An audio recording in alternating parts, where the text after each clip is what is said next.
정영숙은 이른 새벽 5시 알람이 울리기 전에 이미 눈을 떴다. 35년을 함께한 남편 최준호는 여전히 깊은 잠에 빠져 있었다. 그의 콧구리 소리가 방 안을 가득 채우고 있었지만 정영숙에게는 더 이상 익숙한 소음일 뿐이었다. 예전에는 그 소리조차 따뜻하게 느껴졌는데 언제부터인가 그냥 참아야 할 것 중 하나가 되어버렸다. 여보, 산행 준비해야죠. 정영숙이 조심스럽게 최준호의 어깨를 흔들었다. 그는 짜증스럽게 몸을 뒤척이며 일어났다. 알았어, 알았다고. 최준호는 퉁명스럽게 대답했다. 세수를 하러 가는 그의 뒷모습을 보며 정영숙은 한숨을 쉬었다. 20년 전 처음 산에 오르기 시작했을 때는 그렇지 않았다. 그때는 산행 전날 밤부터 설레어 했고 새벽에 일어나는 것도 즐거웠다. 하지만 지금은 그저 습관이 되어버린 토요일 아침 풍경이었다. 문화센터 산악반 사람들과 만나기로 한 시간은 오전 7시였다. 정영숙은 산악반 운영을 맡고 있었다. 전직 간호사로서의 꼼꼼함과 리더십이 자연스럽게 발휘되는 일이었다. 그녀는 늘 다른 사람들보다 먼저 도착해서 출석을 확인하고 안전장비를 점검했다. 회장님, 오늘도 일찍 나오셨네요. 단골 회원인 박순자가 반갑게 인사를 건넸다. 네, 습관이 되었어요. 정영숙은 미소를 지었지만 그 미소는 금세 사라졌다. 최준호가 다른 회원들과 이야기하고 있는 모습이 눈에 들어왔다. 그는 사람들 앞에서만큼은 여전히 매력적이었다. 대기업에서 퇴직한 후에도 그 권위와 카리스마는 여전했다. 준호 씨, 오늘 코스는 어떻게 생각하세요? 한 회원이 물었다. 글쎄요, 좀 쉬운 코스가 아닌가 싶은데. 최준호는 자신만만하게 대답했다. 나이 드신 분들한테는 적당하겠지만. 정영숙은 그의 말에 찔끔했다. 나이 드신 분들이라니. 자신도 62살인데 남편은 늘 자신을 제외하고 말했다. 마치 자신만은 예외인 것처럼. 그때 낯선 남자가 나타났다. 키가 크고 다부진 체격에 깔끔한 산행복을 입은 30대 후반 정도의 남자였다. 안녕하세요. 오늘부터 함께하게 된 한태수입니다. 그는 정중하게 인사를 했다. 산악 가이드 일을 하고 있어요. 정영숙은 그의 첫인상에 놀랐다. 오랜만에 보는 젊고 활기찬 얼굴이었다. 그리고 그의 눈빛에는 뭔가 다른 것이 있었다. 아, 태수 씨군요. 전화로 말씀드린 한태수 씨. 정영숙이 반갑게 인사했다. 네, 맞습니다.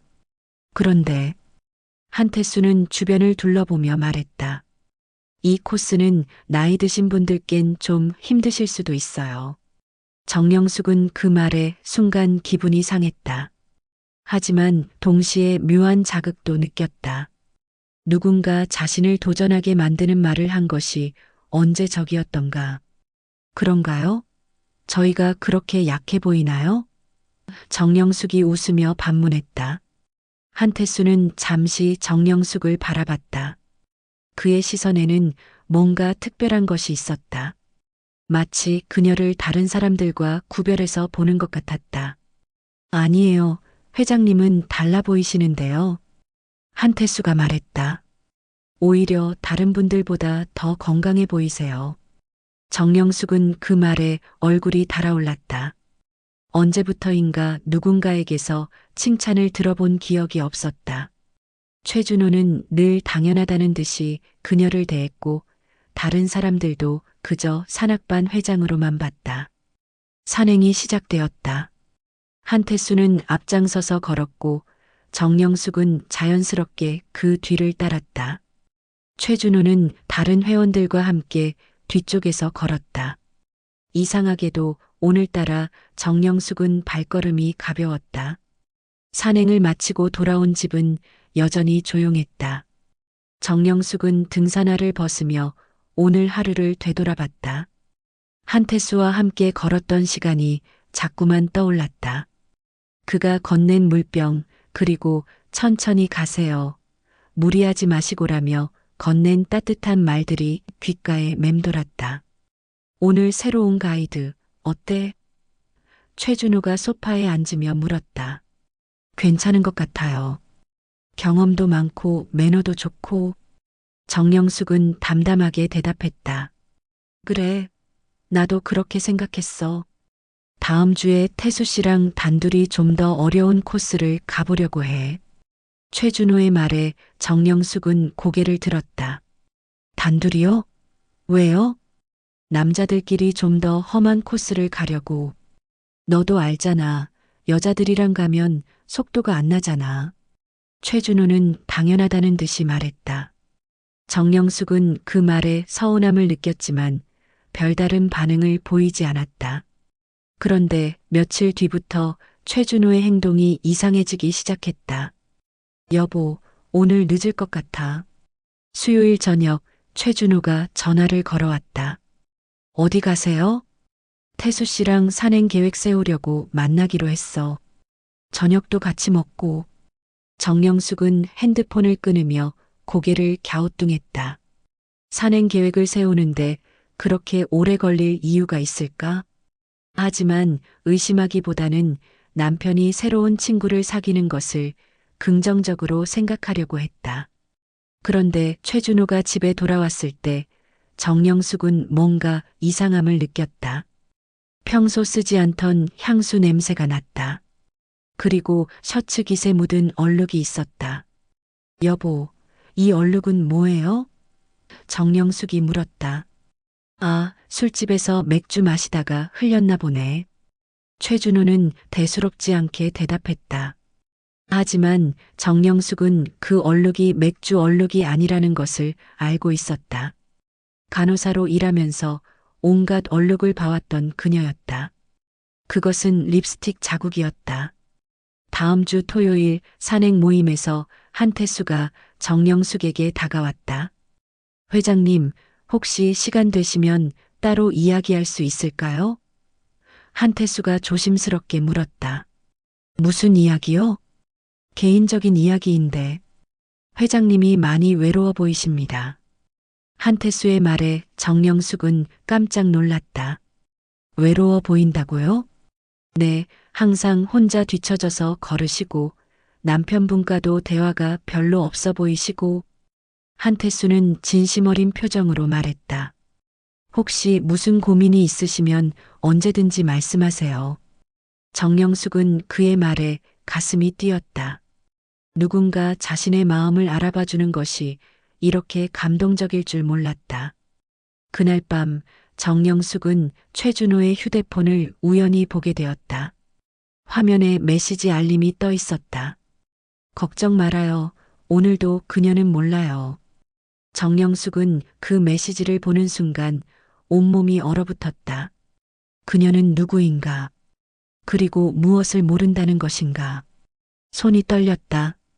메시지를 더 보고 싶었지만 동시에 무서웠다. 진실을 알게 되면 돌이킬 수 없을 것 같았다. 최준호는 여전히 거실에서 텔레비전을 보고 있었다. 평소와 다를 바 없는 모습이었지만 정영숙에게는 모든 것이 달라 보였다. 35년을 함께한 남편이 갑자기 낯선 사람처럼 느껴졌다. 정영숙은 침대에 누웠지만 잠이 오지 않았다. 한태수의 말과 그 메시지가 계속 머릿속을 맴돌았다. 그리고 문득 깨달았다. 자신의 결혼 생활에 균열이 생기기 시작했다는 것을. 정영숙은 며칠 밤을 뒤척이며 보냈다. 최준호의 휴대폰에서 본 그 메시지가 계속 머릿속을 떠나지 않았다.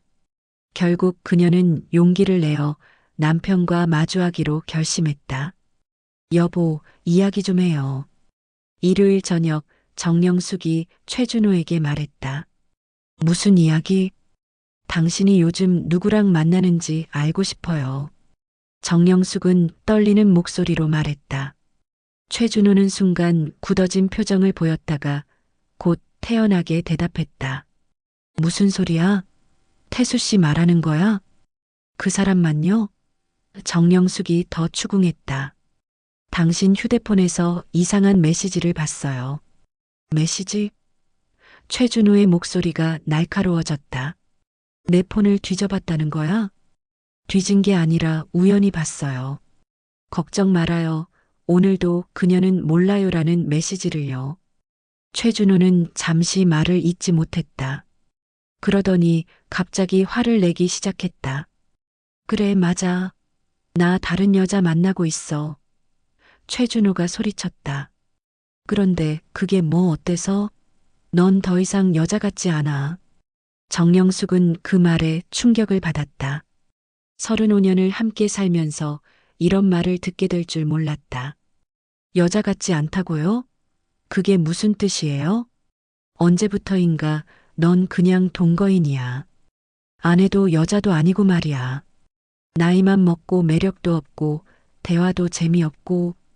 최준호는 가차없이 말했다. 정영숙은 눈물이 날 뻔했지만 참았다. 대신 차가운 목소리로 대답했다. 그럼 이혼해요. 뭐? 이혼하자고요. 당신이 그렇게 생각한다면 더 이상 함께 살 이유가 없잖아요. 최준호는 당황한 표정을 지었다. 정영숙이 이렇게 단호하게 나올 줄 몰랐던 것이다. 그 다음 주 토요일 산행 모임에서 분위기는 이상했다. 부부 사이의 갈등을 눈치챈 사람들이 어색해했다. 정영숙은 평소보다 더 조용했고 최준호는 일부러 한태수와 더 가까이 걸었다. 회장님, 괜찮으세요? 한태수가 정영숙에게 다가와 물었다. 네, 괜찮아요. 정영숙은 억지로 웃으며 대답했다. 혹시 남편분과 무슨 일이 있으셨나요? 오늘따라 더 멀리 걸으시는 것 같은데. 정영숙은 그의 세심한 배려에 마음이 따뜻해졌다. 최준호는 자신의 마음을 전혀 알아주지 않는데 이 젊은 남자는 어떻게 이렇게 자신을 잘 알아볼까? 태수 씨, 혹시 시간 되시면 따로 커피 한잔 할까요? 정영숙이 용기를 내어 물었다. 좋습니다. 언제든지요. 그때 뒤에서 걸어오던 한 여자가 두 사람의 대화를 듣고 있었다. 바로 정영숙의 조카 정민아였다. 그녀는 최근에 산악반에 새로 가입한 변호사였다. 이모, 무슨 일이세요? 정민아가 다가와 물었다. 아, 민아야. 별일 아니야. 정영숙은 당황하며 대답했다. 하지만 정민아는 한태수를 보는 순간 얼굴이 굳어졌다. 그녀는 한태수를 알고 있었다. 아니, 너무도 잘 알고 있었다. 태수 씨? 정민아가 조심스럽게 말했다. 한태수도 정민아를 보는 순간 놀란 표정을 지었다. 민아야, 여기서 만나다니. 두 분이 아는 사이예요? 정영숙이 의아해하며 물었다. 네, 예전에. 잠깐 알았던 사이예요. 정민아가 어색하게 대답했다. 하지만 정영숙은 두 사람의 표정에서 뭔가 더 깊은 관계였다는 것을 직감했다. 정민아의 굳어진 얼굴과 한태수의 당황한 모습이 예사롭지 않았다. 그냥 아는 사이가 아니죠? 정영숙이 추궁했다. 정민아는 잠시 망설이더니 입을 열었다. 이모, 나중에 따로 이야기해요. 지금은 아니에요. 정영숙은 뭔가 큰 비밀이 숨겨져 있다는 것을 느꼈다. 그리고 그 비밀이 자신의 삶을 또 다른 방향으로 흔들어 놓을 것 같은 불안감이 밀려왔다. 산행을 마치고 집으로 돌아오는 길, 정영숙은 정민아와 함께 걸었다. 최준호는 한태수와 따로 헤어졌고 다른 회원들도 각자 집으로 향했다. 민아야, 솔직히 말해줘. 태수 씨와 어떤 사이였어? 정영숙이 직설적으로 물었다. 정민아는 한참을 망설이더니 입을 열었다. 이모, 우리 예전에 연인 사이였어요. 3년 전에 헤어졌는데. 연인? 정영숙은 충격을 받았다. 그럼 왜 아무 말도 안 했어? 나는 그 사람이 좋은 사람인 줄 알고. 이모가 그 사람에게 관심을 보이는 걸 보고 있을 수가 없었어요. 태수는 믿을 수 없는 사람이에요. 정영숙은 가슴이 철렁했다. 한태수에게 느꼈던 따뜻함과 설렘이 한순간에 의심으로 바뀌었다. 무슨 뜻이야? 그 사람은 나이 있는 여자들을 이용해요. 돈이 목적이에요. 정민아는 단호하게 말했다. 이모, 조심하셔야 해요. 정영숙은 혼란스러웠다. 한태수가 자신에게 보여준 관심과 배려가 모두 가짜였다는 말인가? 그 주 화요일 정영숙은 한태수와 약속한 커피를 마시러 갔다. 카페에서 마주 앉은 두 사람 사이에는 묘한 긴장감이 흘렀다. 회장님, 요즘 많이 힘들어 보이세요. 한태수가 먼저 입을 열었다. 태수 씨, 미나와 어떤 사이였는지 솔직히 말해주세요. 정영숙이 단도직입적으로 물었다. 한태수는 잠시 당황한 표정을 지었다가 쓸쓸한 미소를 지었다. 역시 들키는군요. 미나와 저는 연인이었습니다. 하지만 지금은 아무 관계도 아니에요. 왜 헤어졌어요? 서로 다른 길을 가야 했으니까요. 그리고 한태수는 정영숙을 바라보며 말했다. 저는 이미 다른 사람에게 마음이 있었거든요. 정영숙은 그의 시선을 느끼며 얼굴이 붉어졌다. 설마 자신을 말하는 것일까? 회장님, 저는 진심입니다. 나이는 숫자에 불과해요. 한태수가 조심스럽게 말했다. 정영숙은 가슴이 두근거렸다. 오랜만에 느끼는 설렘이었다. 하지만 동시에 정민아의 경고가 떠올랐다. 그날 밤 정영숙이 집에 돌아왔을 때 최준호는 소파에서 텔레비전을 보고 있었다.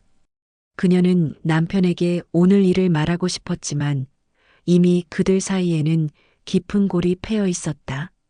여보, 우리 이야기 좀 더 해요. 정영숙이 말했다. 또 무슨 이야기?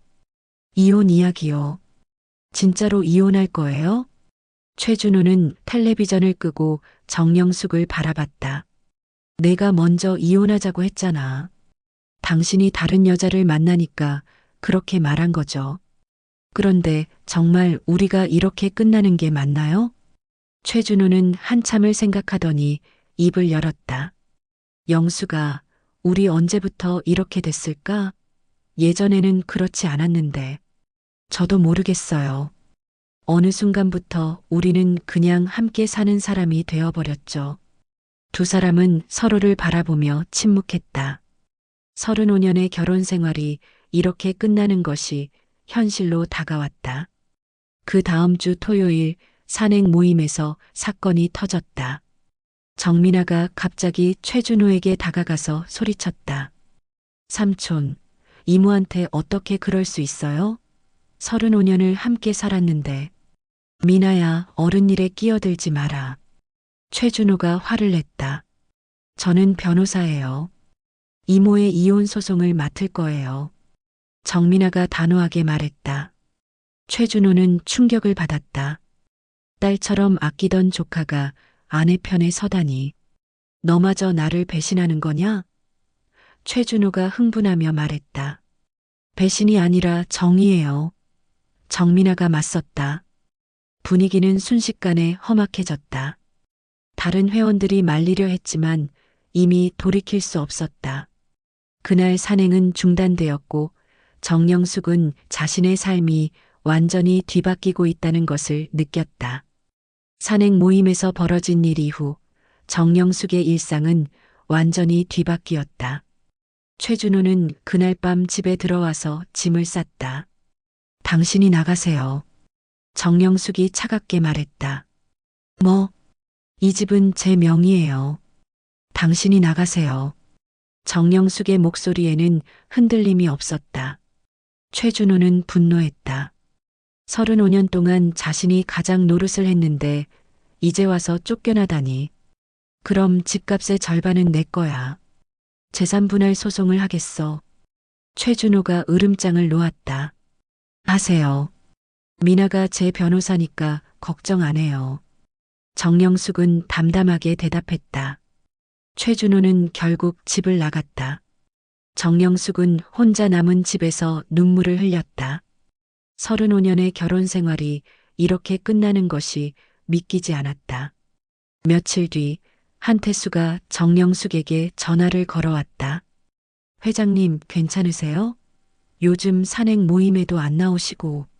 네, 괜찮아요. 그냥 정리할 일이 많아서요. 정영숙은 힘없는 목소리로 대답했다. 혹시 시간 되시면 만날 수 있을까요? 위로해드리고 싶어요. 정영숙은 망설였다. 정민아의 경고가 떠올랐지만 지금 그녀에게는 누군가의 위로가 필요했다. 좋아요. 어디서 만날까요? 그들은 조용한 찻집에서 만났다. 한태수는 정영숙의 손을 꼭 잡았다. 회장님, 많이 힘드시죠? 네, 솔직히 앞이 캄캄해요. 이 나이에 혼자 산다는 게 쉽지 않을 것 같아요. 혼자가 아니에요. 제가 있잖아요. 한태수의 말에 정영숙은 눈물이 났다. 태수 씨, 정말 진심이에요? 미나가 그러는데 당신이 돈 때문에 접근한다고. 미나가 그런 말을 했나요? 한태수는 억울한 표정을 지었다. 저는 진심입니다. 나이나 돈 같은 건 상관없어요. 정영숙은 그의 말을 믿고 싶었다. 아니, 믿어야 했다. 지금 그녀에게는 한태수 말고는 기댈 곳이 없었다. 그날 밤 정영숙은 한태수와 함께 작은 모텔에 들어갔다. 50이 넘어서 처음으로 남편이 아닌 남자와 함께 보내는 밤이었다. 죄책감과 동시에 해방감을 느꼈다. 하지만 며칠 뒤 정영숙은 충격적인 사실을 알게 되었다. 생리가 늦어지고 있었던 것이다. 폐경기 증상이라고 생각했는데 혹시 모를 일이었다. 설마. 정영숙은 약국에서 임신 테스트기를 샀다. 결과는 양성이었다.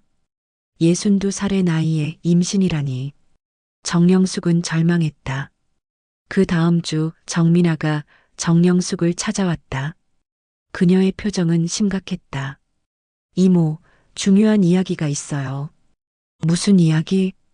태수에 대한 이야기예요. 이모가 알아야 할 진실이 있어요. 정민아는 깊은 숨을 쉬고 말했다. 태수는 이모의 아들이에요. 뭐라고? 정영숙은 얼어붙었다. 정확히는 이모가 30년 전에 입양 보낸 아이의 아들이에요. 이모의 손자죠. 정영숙은 의자에 주저앉았다. 30년 전 그녀는 최준호와 결혼하기 전에 다른 남자와 사이에서 아이를 낳았다. 미혼모로서 키울 수 없어서 입양을 보냈던 그 아이. 그럼 태수가 그 아이의 내 아들이에요. 그리고 저는 이 사실을 알고 있었어요. 태수도 알고 있었고요. 정영숙은 온몸이 떨렸다. 자신이 손자와 관계를 맺었다는 사실에 충격을 받았다. 왜 미리 말하지 않았어? 태수가 이모에게 복수하려고 했어요. 자신을 버린 할머니에게 복수를요. 그런데 중간에 마음이 변한 것 같아요. 정영숙은 모든 것이 무너지는 느낌이었다. 남편과의 이혼, 그리고 이제 이 충격적인 진실까지. 그녀의 인생은 완전히 망가진 것 같았다. 이모, 그리고 또 다른 충격적인 사실이 있어요. 정민아가 조심스럽게 말했다. 또 뭐가 있어? 태수는 제 배다른 오빠예요. 같은 아버지를 두고 있어요. 정영숙은 완전히 절망했다. 이 모든 것이 우연의 일치일까? 아니면 계획된 복수극일까? 그녀는 더 이상 무엇을 믿어야 할지 알 수 없었다. 정민아의 폭탄 같은 고백을 들은 정영숙은 며칠 동안 집에서 나오지 못했다. 임신 사실과 한태수의 정체가 밝혀진 충격으로 그녀는 완전히 무너졌다. 음식도 제대로 먹지 못하고 잠도 오지 않았다. 이모, 문 열어주세요. 정민아가 집 앞에서 부르고 있었다. 정영숙은 문을 열었다. 며칠 사이에 초췌해진 그녀의 모습을 본 정민아는 깜짝 놀랐다. 이모, 상담센터에 가세요. 혼자서는 안 돼요. 상담센터? 네, 전문 상담사가 있어요. 이모 혼자 감당하기에는 너무 큰 일이에요. 정영숙은 처음에는 거부했지만 결국 정민아의 설득에 못 이겨 상담센터를 찾았다. 중년 여성 상담사가 따뜻하게 맞아주었다. 많이 힘드시죠? 상담사가 부드럽게 말했다. 정영숙은 그 말에 눈물이 터졌다. 30년 동안 숨겨왔던 이야기를 처음으로 타인에게 털어놓았다. 저는 미혼모였어요. 28살 때 사랑하는 남자와 아이를 가졌는데 그 남자는 이미 결혼한 사람이었어요. 정영숙은 떨리는 목소리로 계속 말했다. 병원에서 간호사로 일하면서 그 남자를 만났어요. 의사였죠. 저는 그가 독신인 줄 알았는데 나중에 알고 보니 아내가 있었어요. 그래서 아이를 입양 보내셨군요. 네, 그때는 미혼모에 대한 시선이 지금보다 훨씬 냉랭했어요. 아이를 키울 수도 없었고, 그래서 입양을 보냈어요. 그리고 1년 뒤에 지금 남편을 만나서 결혼했죠. 상담사는 고개를 끄덕이며 들어주었다. 그 죄책감 때문에 산에 오르기 시작하셨군요. 네, 산에 오르면 마음이 조금이나마 평화로워졌어요. 하지만 이제는 그 아이의 아들이 나타나서 정영숙은 다시 울음을 터뜨렸다. 그분이 복수하려고 접근한 건가요? 처음에는 그런 것 같았어요. 하지만 나중에는 진심으로 저를 좋아하게 된 것 같아요. 그게 더 끔찍해요. 한편 최준호는 회사 동료들과 술자리에서 자신의 처지를 한탄하고 있었다. 영숙이가 이혼하자니까 정말 당황스럽더라고. 최준호가 말했다. 형, 다른 여자 만나면서 뭘 기대했어? 후배가 쏘아붙였다. 그게 아니라 그냥 외로워서 그런 거였는데 외로우면 부인이랑 대화하지 왜 바람을 피워? 최준호는 말문이 막혔다. 사실 그도 자신이 왜 그런 선택을 했는지 정확히 알지 못했다. 솔직히 말하면 영숙이한테 미안해. 그 사람 평생 나만 믿고 살았는데. 그럼 돌아가서 사과하지 그래. 이제 너무 늦었어. 이미 변호사까지 선임했다더라고. 최준호는 집에 돌아가서 텅 빈 원룸을 바라보며 후회했다. 35년을 함께 산 아내를 잃고 나서야 그녀의 소중함을 깨달았다. 다음 날 정영숙은 산부인과를 찾았다. 의사는 그녀의 나이를 고려해서 신중하게 말했다. 나이가 있으셔서 고위험 임신이에요. 어떻게 하시겠습니까? 정영숙은 한참을 생각했다. 이 아이를 낳는다면 평생 그 비밀을 안고 살아야 했다. 하지만 낳지 않는다면 또 다른 죄책감에 시달릴 것이었다. 시간을 좀 더 주세요. 집에 돌아온 정영숙은 거울 앞에 서서 자신을 바라봤다. 62살의 얼굴에는 세월의 흔적이 깊게 새겨져 있었다. 내 인생에 당신이 없었어도 난 견뎠을 거야. 그녀는 최준호에게 하지 못한 말을 거울 속 자신에게 중얼거렸다. 그날 밤 정영숙은 오랜만에 깊은 잠에 빠져들었다. 꿈속에서 그녀는 젊은 시절의 자신을 만났다. 28살의 정영숙은 아이를 안고 있었다. 미안해. 62살의 정영숙이 말했다. 괜찮아. 당신도 최선을 다했으니까. 젊은 정영숙이 대답했다. 정영숙은 꿈에서 깨어나서 결심했다. 이제 모든 것을 정리하고 새로운 시작을 해야 했다. 과거의 죄책감에서 벗어나서 자신을 위한 삶을 살아야 했다. 정영숙이 병원에서 수술을 받은 지 일주일이 지났다. 그녀는 임신을 중단하기로 결심했다. 더 이상 과거에 얽매여 살 수 없었다. 정민아가 병원까지 함께 와서 그녀를 돌봐주었다. 이모, 이제 모든 걸 정리해야 해요. 정민아가 조심스럽게 말했다. 무슨 뜻이야? 태수와 삼촌, 그리고 이모. 모든 진실을 공개해야 해요. 정영숙은 고개를 저었다. 그럴 필요 없어. 이미 끝난 일이야. 아니에요. 태수가 아직도 이모를 찾고 있어요. 그리고 삼촌도 집에 돌아가고 싶어 한다고 하던데. 정영숙은 한숨을 쉬었다.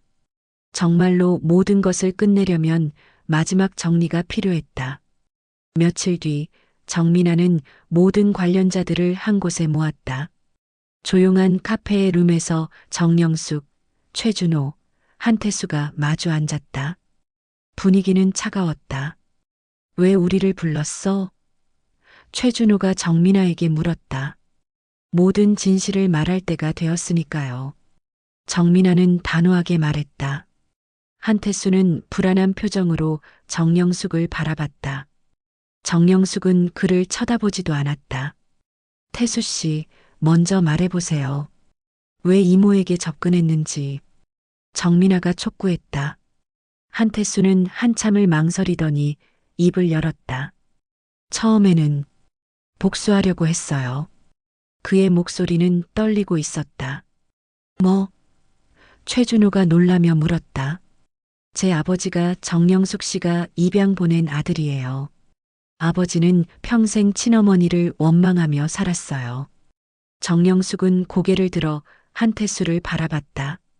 그의 눈에는 눈물이 고여 있었다. 아버지가 돌아가시기 전에 저에게 부탁했어요. 자신을 버린 어머니에게 복수해달라고. 그래서 나에게 접근한 거구나. 정영숙이 차가운 목소리로 말했다. 네, 처음에는 그랬어요. 하지만 한태수는 울먹이며 말했다. 할머니를 알게 되면서 마음이 변했어요. 아버지가 왜 그렇게 원망했는지 이해할 수 없었어요. 최준호는 상황을 이해하지 못하고 있었다. 잠깐, 그럼 영숙이가 예전에 아이를 낳았다는 거야? 네, 삼촌. 정민아가 대답했다. 그리고 더 충격적인 사실이 있어요. 정민아는 깊은 숨을 쉬고 폭탄 선언을 했다. 태수는 제 배다른 오빠예요. 같은 아버지를 두고 있어요. 뭐라고?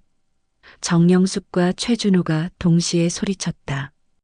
태수의 아버지, 즉 이모가 입양 보낸 아들이 제 아버지이기도 해요. 그 사람이 결혼한 후에 저를 낳았거든요.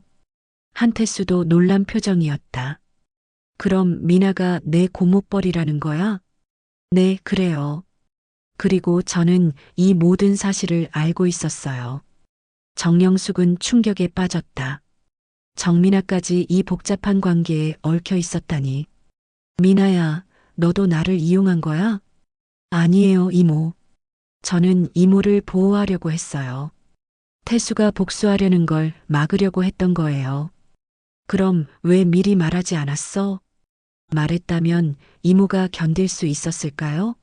그리고 태수도 변할 수 있는 기회를 주고 싶었어요. 한태수가 정영숙에게 다가가려고 했지만 정영숙은 손을 들어 막았다. 그만해요. 이제 정말 끝이에요. 할머니, 저는 진심이었어요. 나중에는 정말로 할머니를 사랑했어요. 사랑? 정영숙이 비웃었다. 복수로 시작된 감정이 사랑일 수 있어요? 최준호는 이 모든 상황을 보며 자신의 외도가 얼마나 하찮은 일인지 깨달았다. 영수가 미안해. 내가 너무 어리석었어. 당신도 이제 늦었어요. 정영숙은 냉정하게 말했다. 이혼 서류에 도장 찍으세요. 정영숙은 자리에서 일어났다. 저는 이제 모든 것을 정리하고 새로운 곳에서 살겠어요. 모두 안녕히 계세요. 그녀는 뒤를 돌아보지 않고 카페를 나섰다. 남은 사람들은 서로를 바라보며 침묵했다. 30년간 숨겨져 있던 비밀이 모두 드러났지만 그 누구도 원하던 결과를 얻지 못했다. 정영숙은 모든 것을 정리하는데 한 달이 걸렸다. 집을 팔고 문화센터 산악반 운영도 그만두었다. 최준호와의 이혼도 정식으로 성사되었다. 재산 분할에서 그녀가 더 많은 몫을 가져갔지만 돈이 중요한 것은 아니었다. 이모, 정말 떠나시는 거예요? 정민아가 마지막으로 찾아와서 물었다. 응, 새로운 곳에서 새로운 시작을 하려고 해. 어디로 가세요? 아직 정하지 않았어. 그냥 발길 닿는 대로 가볼 생각이야. 정민아는 눈물을 흘렸다. 이모, 저 때문에 이렇게 된 거 아니에요? 아니야, 미나야. 너는 나를 도와준 거야. 진실을 알게 해줘서 고마워. 정영숙은 작은 배낭 하나만 메고 집을 나섰다. 버스 터미널에서 무작정 첫 번째 버스에 올랐다. 목적지는 강원도 산골 마을이었다. 한편 최준호는 혼자 산에 올랐다. 정영숙과 함께 다녔던 그 산이었다. 20년 동안 함께 걸었던 길을 혼자 걷고 있으니 모든 것이 허전했다. 영수가 미안해. 최준호는 산 정상에서 혼자 중얼거렸다. 그는 하산길에서 발을 헛디뎠다. 가파른 절벽 아래로 굴러떨어진 그는 다리를 다쳤다. 휴대폰을 꺼내어 마지막 메시지를 남겼다. 영수가 내가 잘못했어. 내가 없으니까 아무것도 의미가 없네. 미안해. 그는 구조대에 의해 병원으로 이송되었지만 다리를 크게 다쳐서 앞으로 산에 오르기는 어렵게 되었다. 한태수는 정영숙을 찾아 헤맸다. 하지만 그녀는 어디로 갔는지 흔적을 남기지 않았다. 정민아에게 물어봐도 모른다고 했다. 할머니, 어디 계신가요? 한태수는 밤마다 그녀를 그리워했다. 시간이 흘렀다. 3년이 지난 어느 가을날 정민아는 혼자 산에 올랐다. 이모와 함께 다녔던 그 산이었다. 그녀는 이제 결혼을 해서 아이까지 가지고 있었다. 산 정상 근처에서 정민아는 한 중년 여성을 발견했다. 혼자 바위에 앉아서 멀리 산맥을 바라보고 있는 여성이었다. 뒷모습이 낯익었다. 혹시? 정민아는 조심스럽게 다가갔다. 그 여성이 돌아봤다. 정영숙이었다. 3년 사이에 더 야위었지만 눈빛만은 예전보다 평화로워 보였다. 미나야? 정영숙도 깜짝 놀랐다. 이모, 정말 이모세요? 두 사람은 서로 껴안고 울었다. 이모, 어디서 지내셨어요? 얼마나 찾았는데. 강원도 산골에서 작은 펜션을 운영하고 있어. 조용하고 좋아. 혼자요? 응, 혼자가 편해. 가끔 등산객들이 오면 이야기도 하고. 정민아는 이모의 얼굴을 자세히 봤다. 예전의 괴로움은 사라지고 담담한 평정심이 느껴졌다. 이모, 다들 이모를 그리워해요. 특히 태수는. 그 이야기는 하지 마. 이제 다 과거야. 삼촌은 어떻게 되었는지 알고 계세요? 들었어. 다리를 다쳤다면서? 자업자득이지만 그래도 안타깝더라. 정민아는 이모가 정말 모든 것을 내려놓았다는 것을 느꼈다. 이모, 이 코스 익숙하시죠? 정민아가 웃으며 물었다. 물론이지. 20년을 다녔는데. 정영숙도 미소를 지었다. 그럼 함께 내려가요. 이모 펜션에 구경 가고 싶어요. 그래, 가자. 두 사람은 나란히 산길을 걸어 내려갔다. 정영숙은 더 이상 과거에 얽매이지 않았다. 그녀는 자신만의 평화를 찾았고 이제는 진정한 자유를 누리고 있었다. 해가 저물어가는 산길에서 정영숙은 뒤돌아봤다. 그녀가 걸어온 길은 험했지만 이제 더 이상 두렵지 않았다. 앞으로 걸어갈 길이 더 중요했다. 이제 정말 새로운 시작이야. 정영숙은 마음속으로 중얼거리며 발걸음을 옮겼다.